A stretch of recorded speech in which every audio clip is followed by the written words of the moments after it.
Lik, pozdrav, opet se gledamo. Danas ćete vidjeti kako se pravi igrica. Prvi korak je imati ideju. Kao na primjer, da li se sećate one igrice pod je lava, ne smete da dodirnete pod, a možete da skačete po nameštaju ili po zidićima i slično. Cilj je od tačke A do tačke B da stignete, a da ne dodirnete pod. Tako da danas ćemo mi to realizovati u igricu. Danas pravimo igricu pod nazivom Pod je lava. Drugi korak, početak pravljenja igrice u Unity Engine-u. Prvo nam treba neki mali nivo. Treba da odredimo početak i kraj i da ubacimo igrača u igru. Zatim ćemo da testiramo. A inače nisam prikazivao pisanje skripta u C# jeziku zato što je to realno jako dosadno. I kad smo zadovoljni prvim nivom kako izgleda i kako se igra, vreme je da napravimo još nivoa. Pa hajde sada da testiramo konačni završeni nivo. Jel se čujem? Kako se zove ovaj što igra igricu? Marko, Dragan, Milana? Dobrodošao u igricu.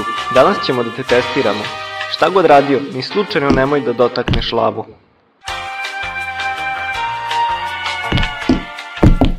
Pažljivo dođi do sljedeće sobe. Vidi ti njega kako igra, pa dobro, nisi loš iskreno.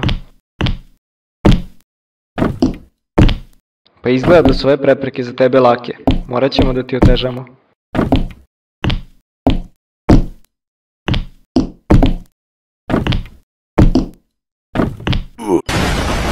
Sad ću objasniti sistem kako ova igrica radi. U ovoj igrici se sve aktivira putem triggera, a trigger vam je nevidljiva kocka koja kada player uđe u nju nešto se aktivira. Kao na primjer, ako igrač uđe u ovu kocku, moj glas će da se aktivira. Pažljivo dođi do sljedeće sobe. I kao što vidite, kada igrica nije iz prvog lica, to zapravo izgleda ovako. Isto tako funkcioniše i ako dodirnete lavu, tačnije pod. Player umire, a vi se restartujete na početak. Isto tako funkcioniše i kupljenje ključeva.